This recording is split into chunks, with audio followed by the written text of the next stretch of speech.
Let's see. Let's go here. So I'm going to show you guys how to configure the your plug and play Sound Blaster sound card. Now, what you're going to want to do, leave that alone. But what we're going to want to do is to copy this. And we're not going to use the driver of this. But what we're going to use is we're going to be using the main driver that comes with the all 64 sound stuff. So let's see where it has all that stuff installed. AWE64. Let's see what the config is. We're going to copy this. We're going to, and this actually configures our settings already. So what we're going to want to do here is delete that, and we're going to delete, I'm going to delete that because I don't need that. But what we're going to need is to find the path where AWE util is. At least this is actually how to configure the all64, how to properly configure the all64, and you can add stuff to this as well. I believe it's driver will actually have something else in there. So I will go there, and we'll see diagnose. See, that's where we'll actually find diagnose. We'll copy the path to diagnose. Copy the path to diagnose. Mixer set, and I know where mixer set is. Mixer set is. So let's try this out, and we're going to need to run diagnose and mixer set. So I believe it's going to be in diagnose mixer set. No, I'm not. Diagnose mixer set. And so this is where we're going to camera. Yeah, camera.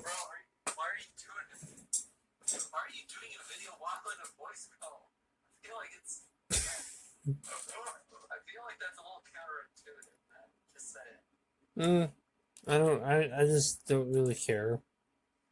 And this is just, it's some video, whatever.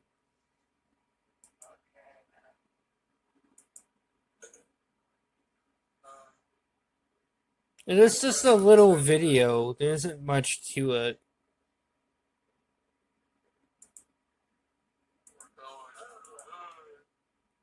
We're going to the hood. Good old Windows 98 crashes. I like Windows 98. It's such a reputable, stable operating system. I love Windows 2000 because of the same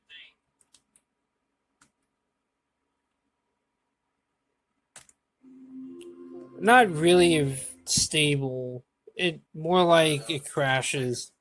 I feel like 2000 to me just, it kind of limits its usefulness by, by cutting out DOS compatibility. Yeah, I understand that at the time it's just like, there wasn't really much need for it. Or at least like, the same DOS compatibility that, 98 and even ME had. I have Windows 2000 on my retro build, and it's I just use DOSBox for DOS games.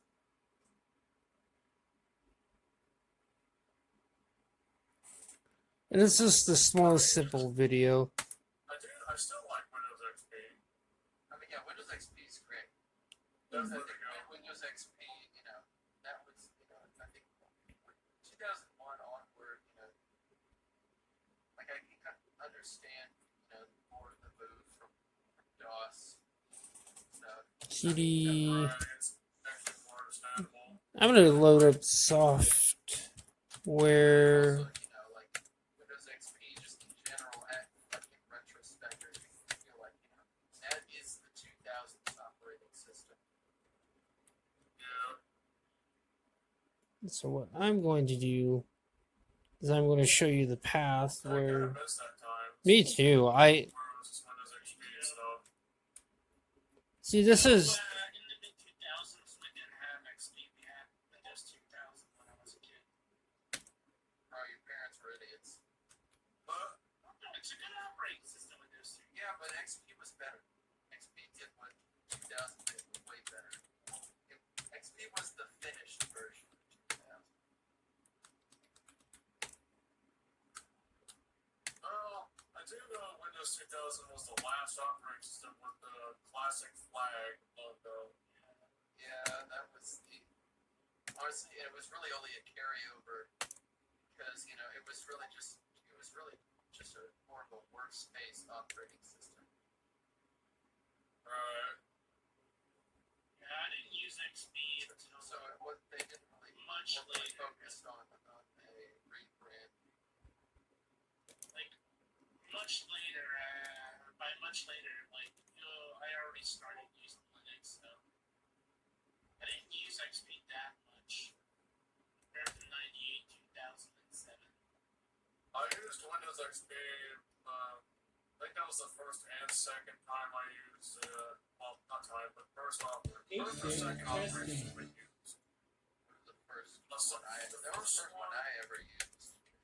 We were playing 16-bit Lego testing. Star Wars on PC. So my parents bought that for me on there. I remember what it was that I played before that. My other first being Windows Millennium Edition, so And that's terrible. It's terrible for Windows. it's not really that terrible, but I can see Yeah, to be honest, it's not terrible. I've used it. many people make it out as Not one bad first until you know there's something that you want to do and you realize that Windows ME doesn't have it anymore. Yeah, I got something to do with that. It's not terrible. It's just that apparently many people apparently look at it as one of the most unfunctional operating systems of all time. Like the worst one in the world. Well, I think you know when it was new, and you know we're thinking about this being an operating system that you know is supposed to bring us to the millennium. You know, Microsoft's trying to get everybody on it. You know, nobody like people are finding a bunch of use cases where it's just broken, or it's just like outright missing, missing features. And so I think the other problem is that that was like that was the transition from having a DOS compatible Windows to not having that, and while Windows may have it was a lot more mishap than it was previously.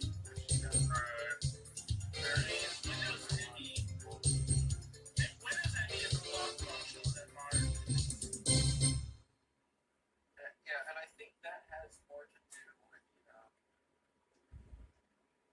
I think I don't know.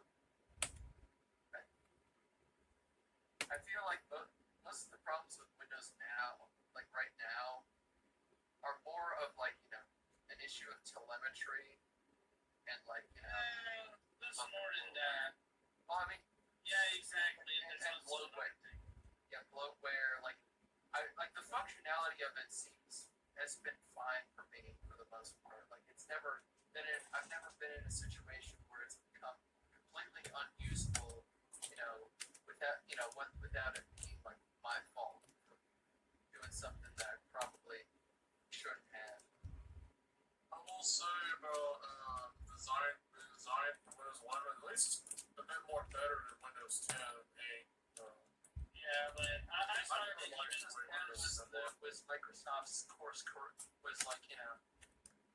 Microsoft's course correction after Windows 8. I mean, you could make the argument that that was. I mean, that course correction was started with 8.1, but it was, you know, it was the course correction was fully realized with 10.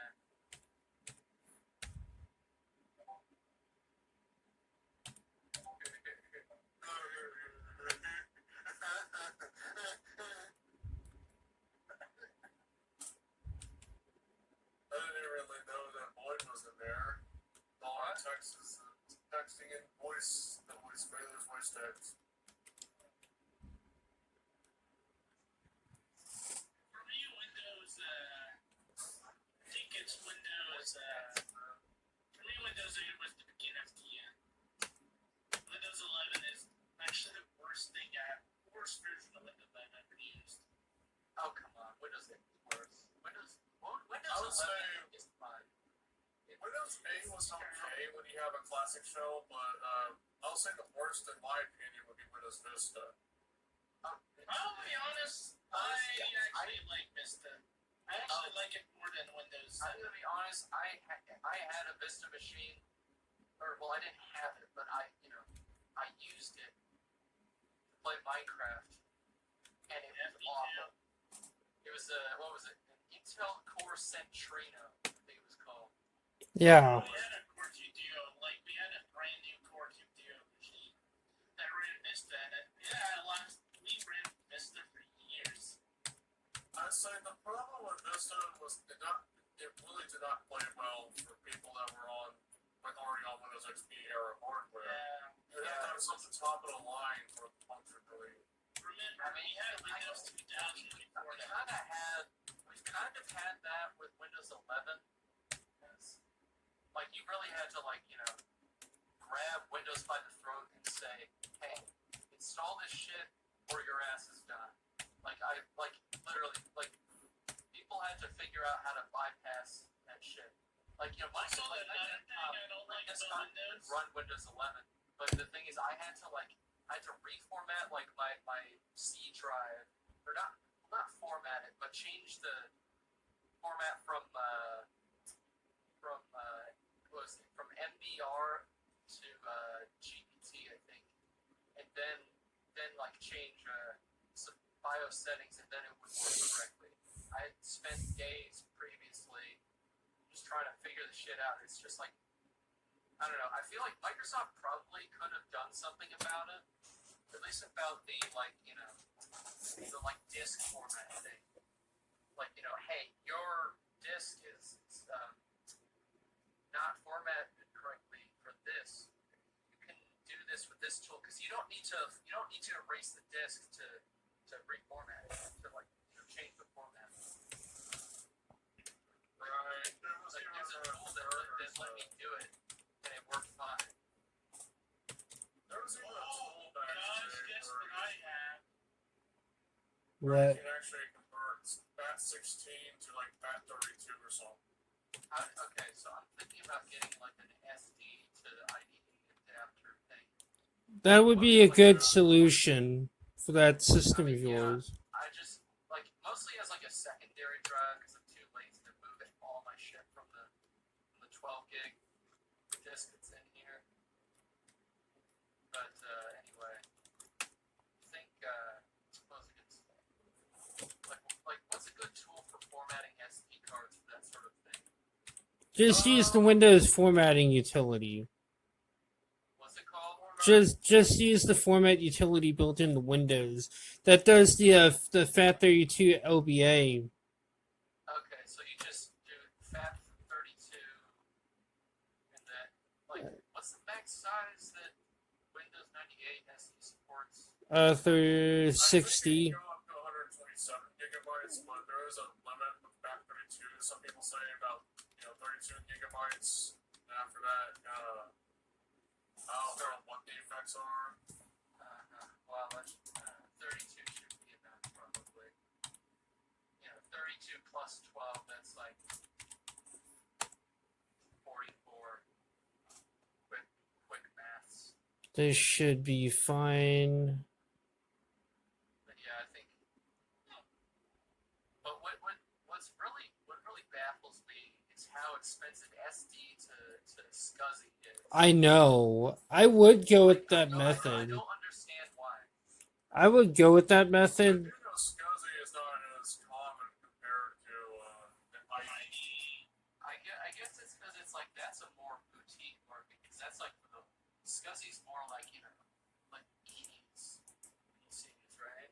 Right. That and That's just a generally more expensive market overall compared to like your like typical 90s clone stuff.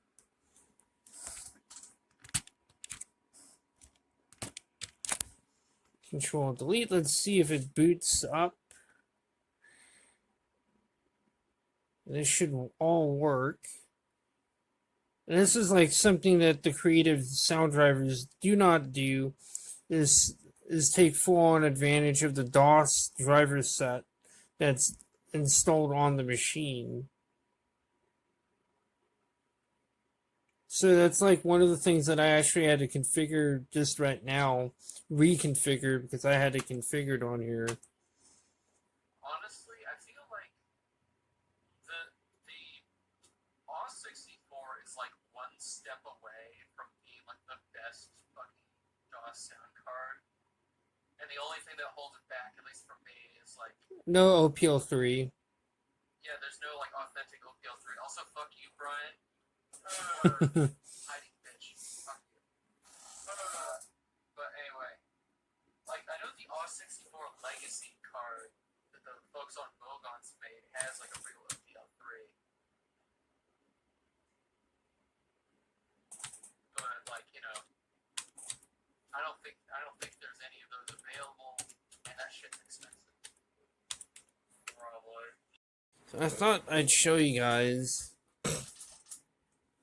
something else you can do with the AWE64 before I show you the changes, what the changes in DOS do. We can go here to control panel. Of course, we're running the that'll probably give away what this system is. I finally got the High Point HP T366 Ultra DMA controller working, which is nice.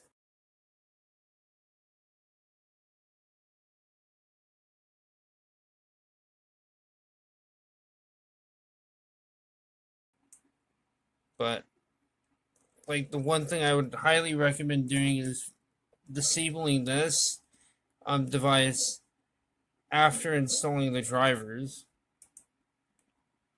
And I would also recommend going into your AWE64 16-bit audio Sound Blaster 16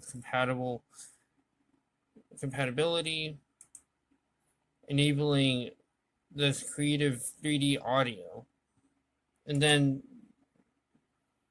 you can check your resources to see if they're all okay. And then let's take a look at what the changes do in MS-DOS. Let's try.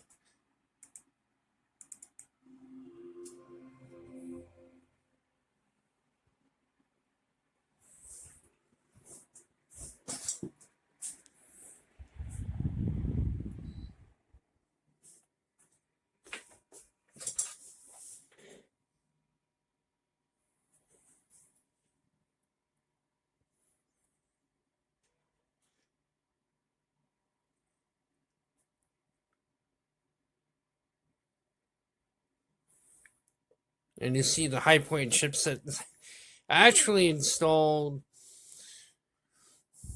got that working on this motherboard. I mean, it's notorious for not working right. So I'm going to boot into this. It'll work with, but this should show. Why not?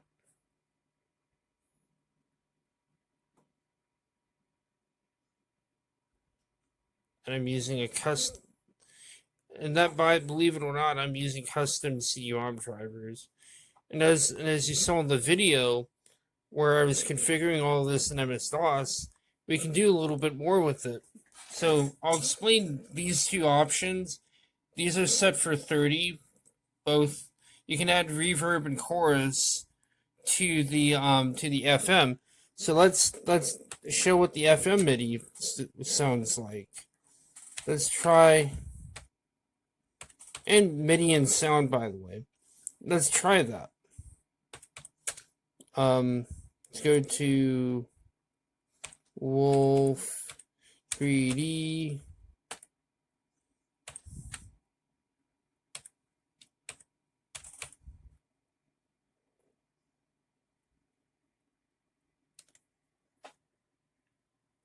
So our Sound Blaster is working.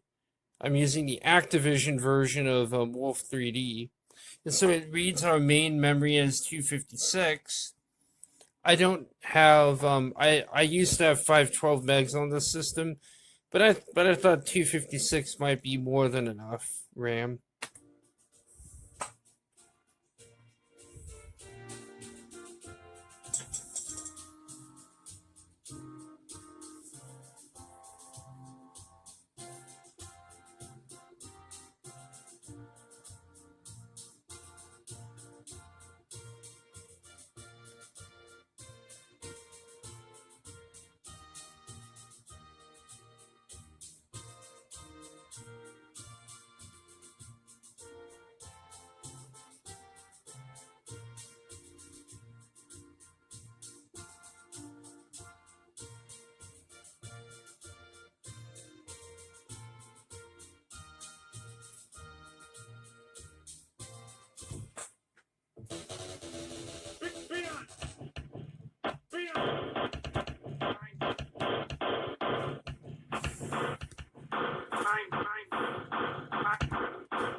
You can hear the sound effects of that reverb.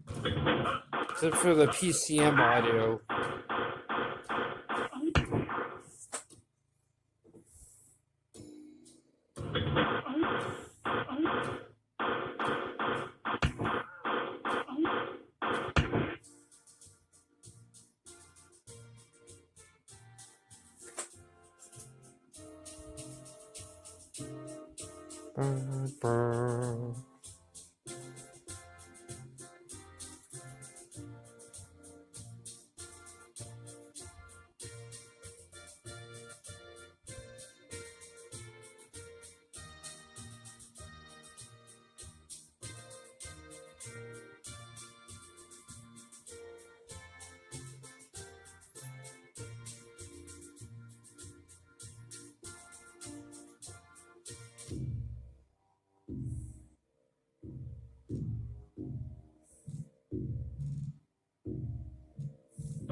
This is cool.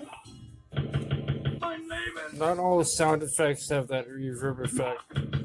Since these use PCM audio, you're dead.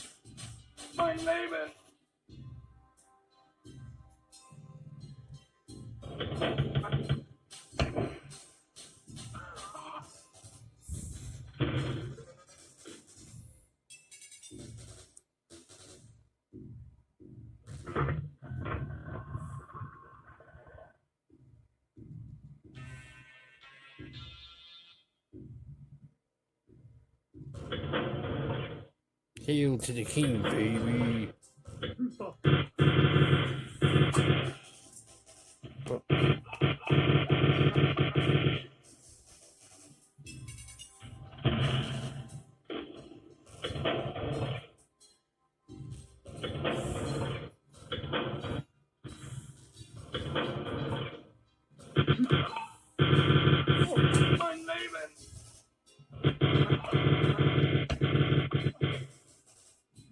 It's a little.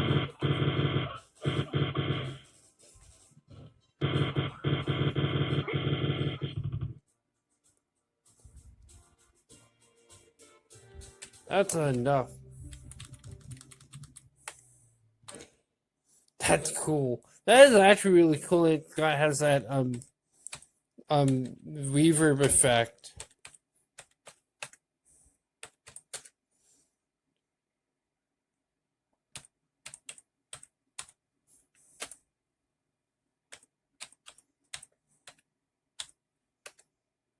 This is a game that's notorious for not working right in Windows.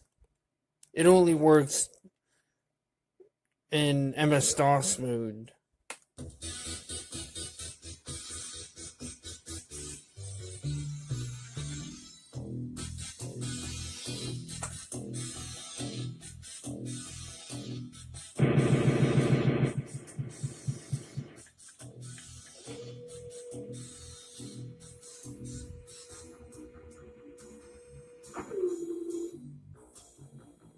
I am back.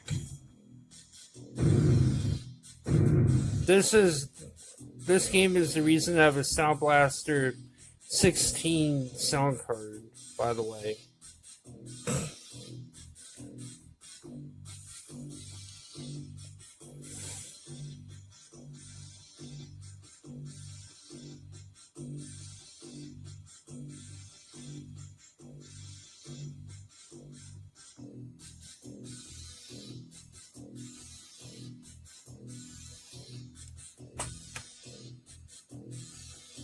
Let's skip this.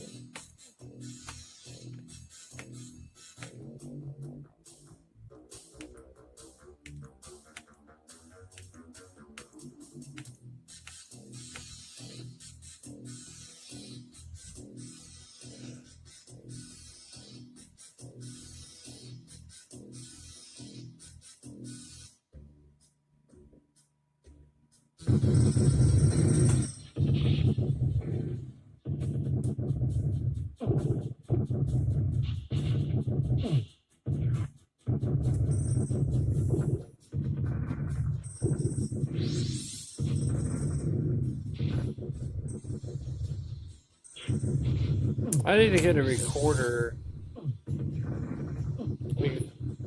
so I can.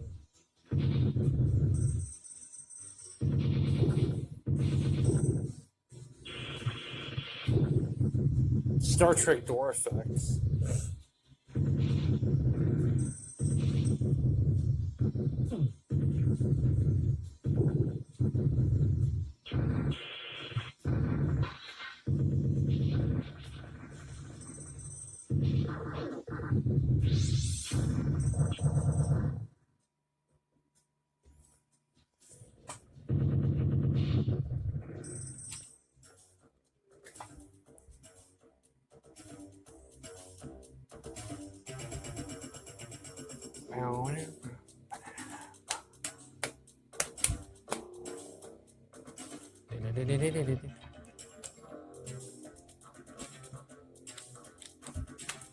See, this is the kind of game that you want to have Sound Blaster's sound effects for. And I believe this game is one of the few games to take advantage of the Sound Blaster 16. Either that or it's Sound Blaster Pro compliant. I think I've tried this game on a Sound Blaster Pro before. So let's try one more game.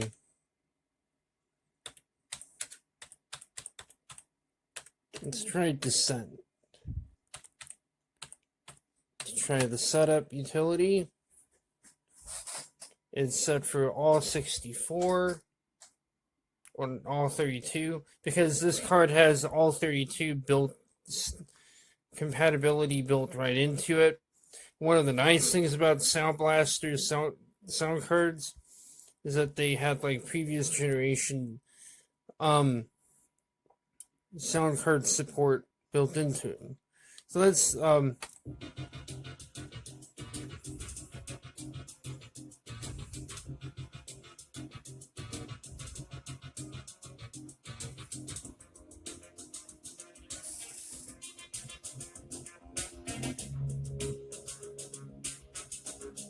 isn't that an amazing sounding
And I guess I would get the point. So let's descent dot bat. Let's try descent. No, I do not want to register the definitive edition.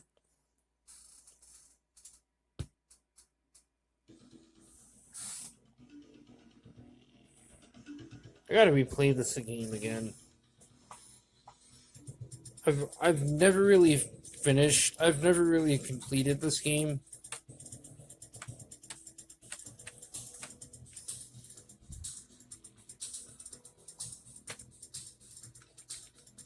Graphics gamepad. Cool. But I'm not going to be playing this. I said I'm going to be running a demo. 1, 2, 3.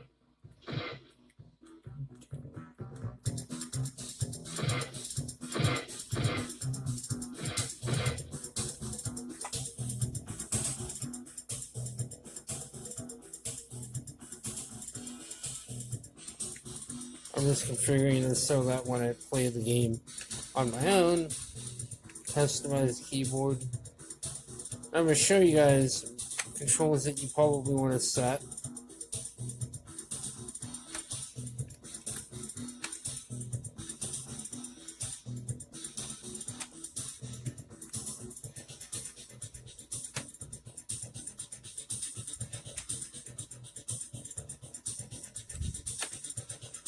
These are actually pretty close to the game's controls.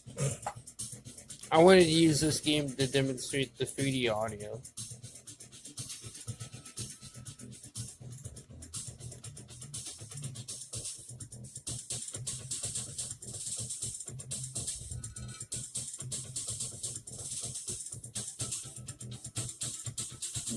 I did not know that.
Let's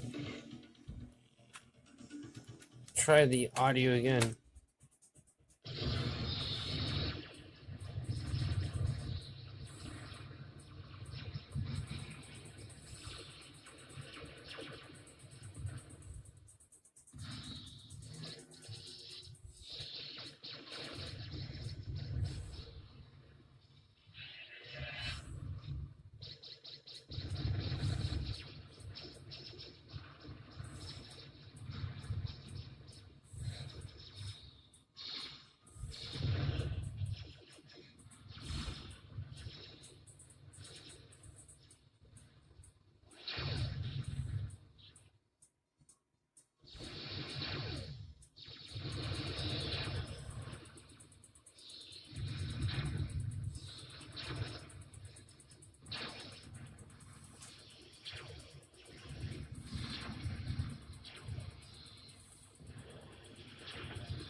But you can hear that the audio sound. I think the audio sounds better than it would have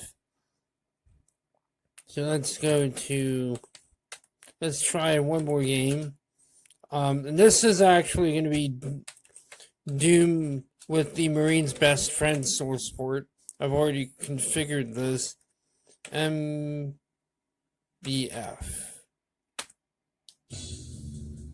Sound Blaster full SB16 support.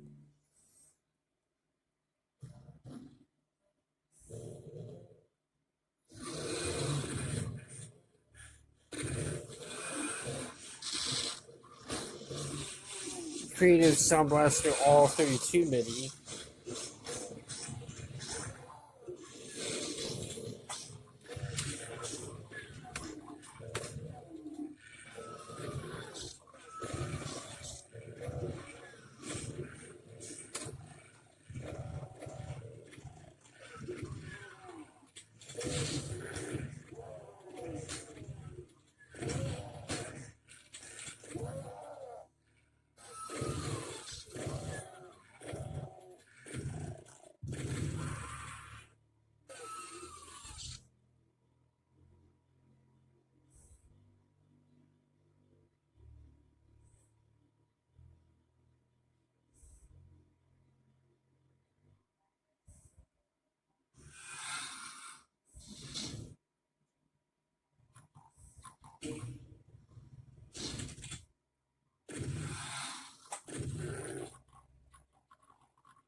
It's been a long time since I've had a system with a Creative Sound Blaster all 64 AWE64.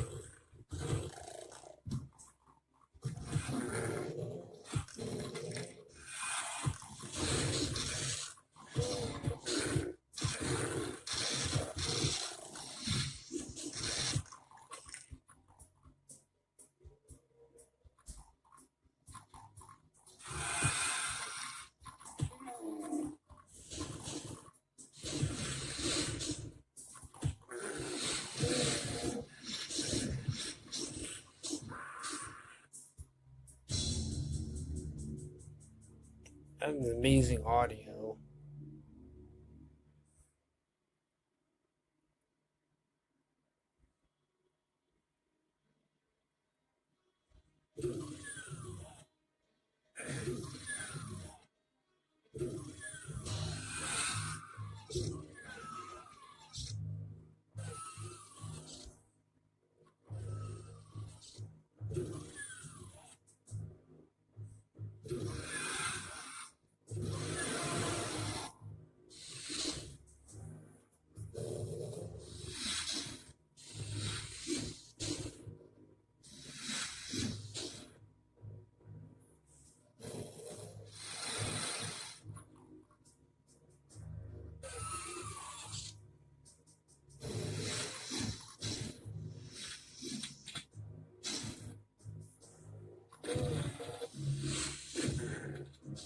And this source port is based on Boom.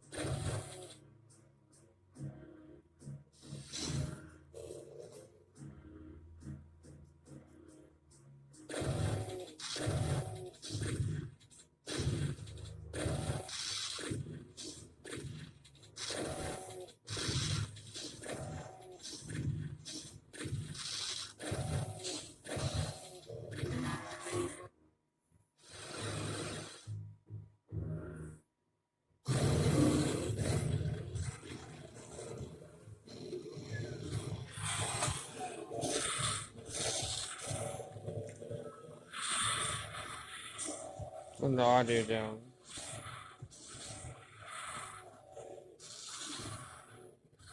Turn the audio down a little loud.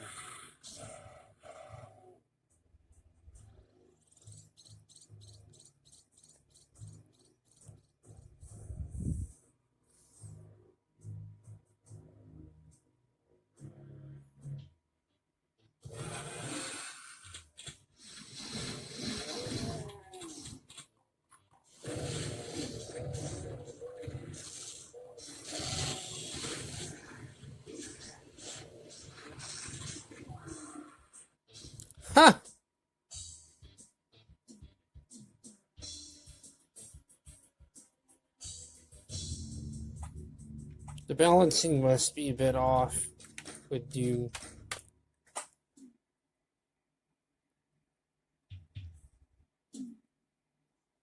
Favorite song.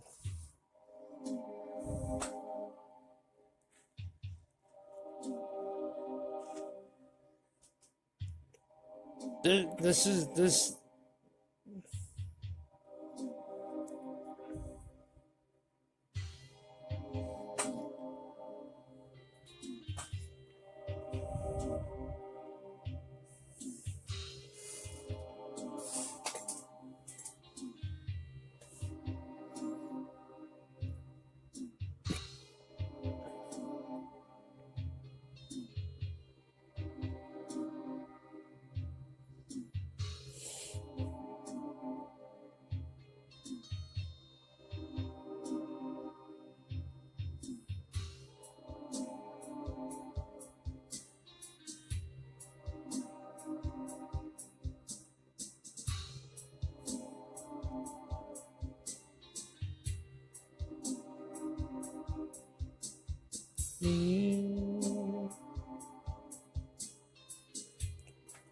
It's,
this wavetable alone that's built into the all 32 as well as all 64 is all the more reason to have a Sound Blaster all 64, at least in all 64. It, even the lack of like a dedicated OPL3 chip like that of some other sound cards,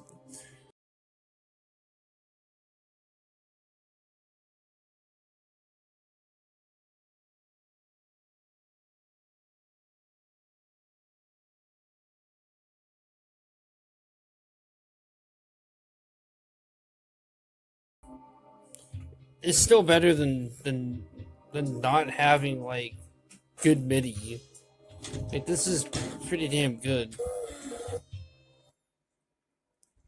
Until next time, peace out. Computer, exit.